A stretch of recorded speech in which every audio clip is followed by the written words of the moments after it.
안녕하세요. 이번 영상에서는 KPS 생명과학에 대해서 알아보러 갑니다. 고수닥에 등록되어 있고요. 114450입니다. 이 종목은 누가 뭐래도 최근 화이자 관련으로 주목받았었는데요. 하지만 지금까지의 본질은 이것과 좀 다른 듯해서 함께 공유해보고자 선정해봤습니다. 어쨌거나 일단 숫자부터 보고 가도록 하시죠. 매출은 감소 추세라고 봐도 틀리지 않을 것 같은데요. 400억 원대의 매출이 줄어들고 있는데 이익에서도 보게 되면 2018년에는 영업 적자까지 기록을 했고 당기 순손실도 역시 2018년에 기록된 것을 확인할 수 있습니다. 이 같은 흐름은 2020년에도 나빠진 실적으로 확인이 되는데요. 이 같은 KPS 생명과학이 화이자 관련으로 언급되는 내용부터 해서 본질까지 확인해 보도록 하죠. KPS 생명과학이 화이자 관련주로 언급되는 부분에 관해 이 기사를 통해서 확인이 가능한데 KPS 생명과학의 제품 중에 EDP-CI라는 제품을 화이자에 장기간 독점 공급하고 있기 때문에 화이자 관련주로 분류되고 있다고 합니다. 하지만 이 내용만 가지고는 실제 영향이 있는지 판단하기 어려웠는데요. 게다가 KPS 생명과학이 원래 뭐하는 기업인지도 충분히 중요하다고 생각되어서 본질부터 차근차근 살펴보기로 했습니다. KPS 자체는 2005년에 설립되었다고 했지만 실제 관련 사업의 이력을 확인해보게 되면 그 이전부터 지속되고 있었는데요. 따라서 신설 법인으로서의 기준이 2005년일 뿐이지 그 이전부터 사업을 진행하고 있던 것으로 보입니다. 이 기업은 나름 대기업 그룹에 속해 있는 기업이었는데요. KPS 홀딩스가 모회사이긴 했지만 좀 오래된 기사지만 이 기사를 통해서 구조를 보게 되면 그냥 홀딩스가 주요한 기업이라는 것을 알 수 있는데요. 이 전체 그룹의 역사를 좀 따라가 보게 되면 전두환 정부 시절에 부실기업 정리를 이유로 국제그룹이 공중분해되었고 그 중에서 분리된 진양화학이 모태라고 합니다. 그러니까 그룹 전체로 봤을 때 진양 관련 기업이 전체의 중심이라고 볼 수 있고 여기에 화학이 기존에도 중심이었다고 할 수 있습니다. 그리고 이같이 진양홀딩스가 주요 기업이라는 것은 다른 어떠한 자료에서도 쉽게 확인할 수 있었는데요. 그룹 전체의 이미지를 제시한 것에서 보면 진양홀딩스만 유독 자세하게 표시되어 있는 것을 확인할 수 있습니다. 다만 그 중에서도 KPS 생명과학이 전체 그룹에서 바이오 관련 담당하는 기업으로 추정이 되긴 했는데요. 실제 사업의 내용에서도 의약과 농약 원료 등을 개발, 생산, 판매한다고 적시해두긴 했습니다. 이 같은 내용에 따라 제품의 매출 구조를 보게 되면 AMG라는 제품의 매출이 굉장히 높다는 것을 확인할 수 있는데요. 전체 매출의 절반가량이 AMG, 그러니까 작물 보호제의 원료입니다. 이 AMG에 대해 제대로 설명하고 있는 온라인 자료는 쉽게 하기는 어려웠는데 좋은 표현을 하면 작물 보호제이지만 좀 더 직관적으로 표현하자면 농약의 원료라고 표현해도 틀린 말은 아닐 것 같습니다. 그러니까 농약 관련 매출이 전체에서 절반 수준인 것인데 과거에도 그랬는지 살펴봐야겠죠. 그래서 과거의 매출을 쭉 정리해봤습니다. 먼저 정리된 내용의 틀을 좀 말씀드리게 되면 모두 다 KPS 생명과학의 사업보고서를 참조했고요. 각 제품의 매출 같은 경우에는 매출이 아예 나와있지 않아서 0으로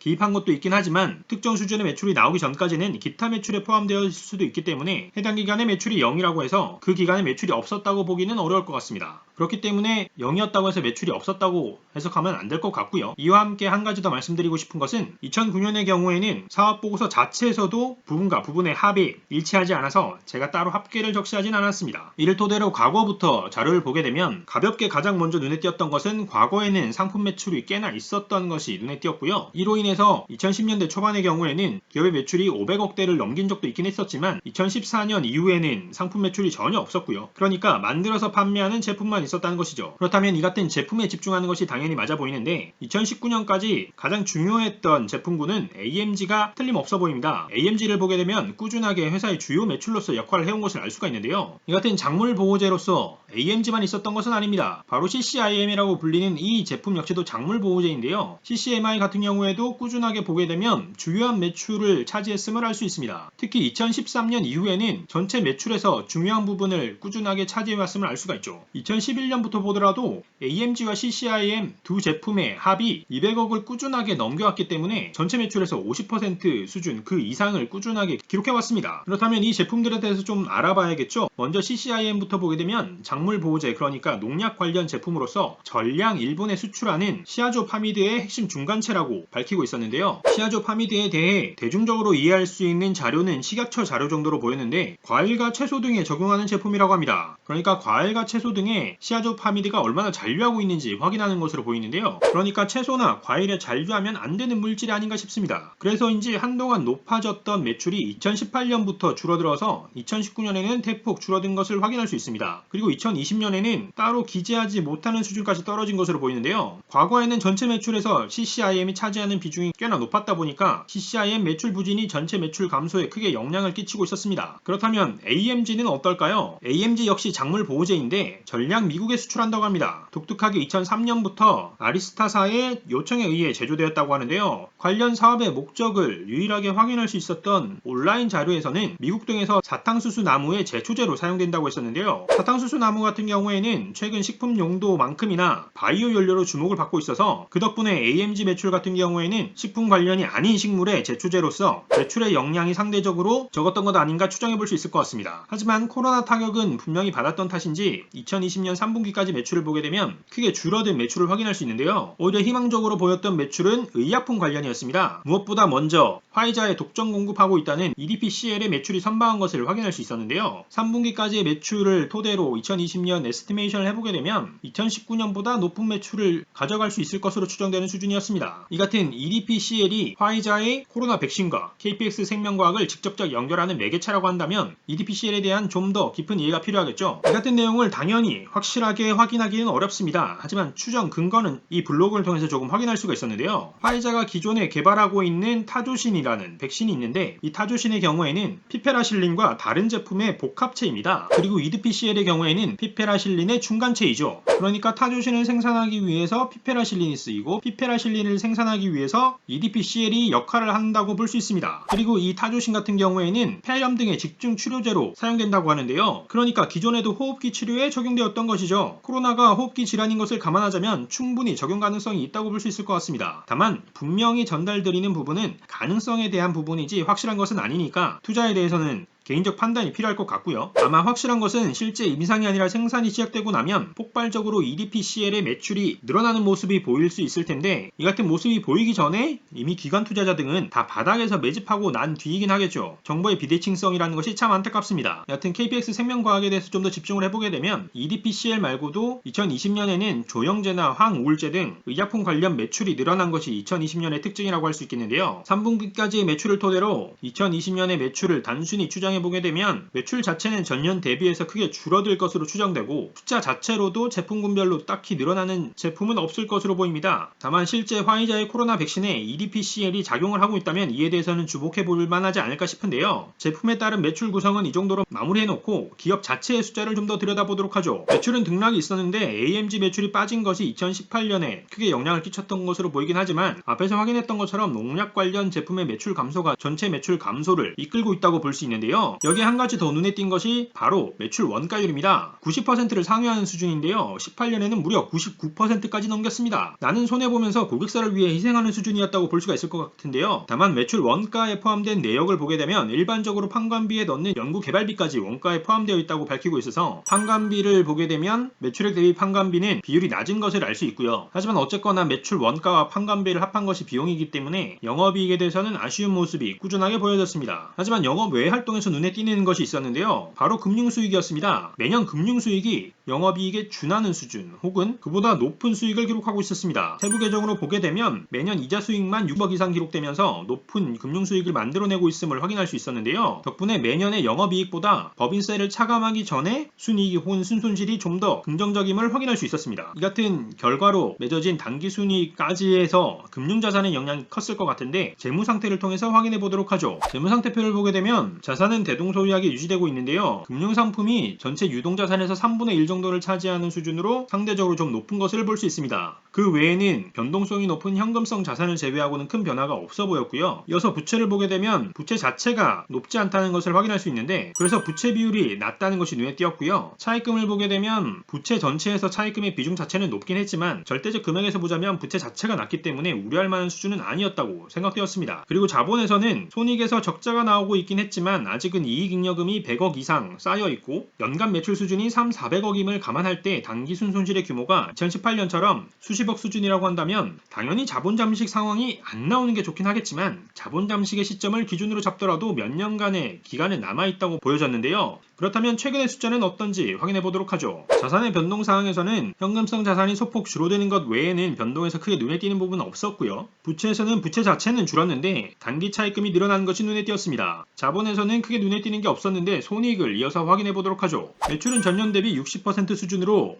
분기도 누적도 나빠졌습니다. 앞에서 확인한 대로 농약 관련 제품 등의 매출이 크게 빠진 것은 있었지만 의약품 관련 제품의 매출이 선방했다고는 하지만 치고 올라가지는 못했기 때문에 전체 숫자는 크게 줄었는데요. 여기에 이어 매출 원가도 크게 나빠졌습니다. 코로나의 영향을 받고 있는 것으로 보였는데요. 최근인 3분기의 원가율이 더욱 나빠진 것으로 봐서 4분기까지 보게 되면 우려를 더욱 심하게 할 수밖에 없는 상황이었고요. 이 같은 상황에서 판관비 감소도 어렵다 보니까 판관비를 보게 되면 숫자 자체는 비슷하지만 매출액 대비 비율로 보게 되면 크게 달라진 것을 확인할 수 있었습니다. 매출 감소가 이익의 감소에도 직접적으로 영향을 끼치고 있는 상황인데 이로 인해 3분기에는 영업 손실을 기록하기도 했습니다. 다만 3분기에도 여전히 금융수익은 높게 기록되었기 때문에 분기 순손실이 영업 손실을 만회하는 수준으로 긍정적인 숫자를 기록했었는데요. 지금까지의 KPS 생명과학을 정리해보게 되면 2010년대 이후 작물보호제, 그러니까 농약 관련 매출의 증가로 회사 이익이 증가하긴 했지만 환경에 관한 이슈 등으로 인해서 이 같은 매출 감소는 불가피했던 상황이었습니다. 이로 인해 회사 전체의 숫자는 나빠지고 있었는데요. 언론에서 최근 주목시키고 있는 이슈에 주목해서 보게 되면 화이자에 납품하는 EDPCL이 화이자의 코로나 백신에 사용된다고 하면 KPS 생명과학은 새로운 모멘텀을 맞이할 수 있을 것으로 보이는데요. 그러니까 지금 진행되고 있는 상황 자체는 나쁘지만 현재까지 나온 정보를 토대로 판단하는 주체에 따라서는 기대감을 가질 수 있는 상황으로 보이는데 이 같은 상황에서 주가를 보면서 마무리해보도록 하죠. 코로나로 최근 주목받고 있긴 하지만 과거에도 주가가 몇 차례 뛰었던 적이 있었습니다. 주봉으로 보게 되면 2018년 초에도 뛰었고 2019년 말에도 꽤나 주목을 받았었는데요. 그랬던 주가가 코로나로 빠지고 나서 바이오 기업으로 인식돼서인지 빠르게 그 이전의 주가 수준은 회복했습니다. 하지만 그 이후에 별다른 상승 모멘텀은 못 가졌었는데 코로나 백신 관련 이슈가 주목받기 시작한 10월 중순부터 치고 올라갔습니다. 그리고 쉬었다가 오르는 것을 반복하면서 진행되고 있는데요. 앞에서 말했던 화이자의 코로나 백신과의 관련성에 대해서 정보가 제한적인 개미의 입장에서는 공시로 확실한 정보가 나오기 전까지는 이 같은 상관관계를 확신하기 어렵기 때문에 저희가 따라야 하는 것은 시장의 흐름이 아닐까 싶습니다. 물론 시장의 흐름이라는 것이 올린 다음에 갑자기 크게 떨어뜨릴 수도 있기 때문에 기민하게 반응은 해야 할 것 같고요. 그렇기 때문에 관련한 뉴스와 주가 흐름을 주의 깊게 살펴보신다면 손실은 방어하면서 수익 나는 투자가 가능하지 않을까 싶습니다. 자, 이번 영상에서는 KPS 생명과학에 대해 알아봤습니다. 농약 관련 제품에서 의약제품 기업으로 변신할 수 있을 것인지를 함께 지켜보면서 수익 나는 투자하시길 바라고요. 그럼 저는 다음에 새로운 정보와 종목으로 찾아뵙도록 하겠습니다. 감사합니다.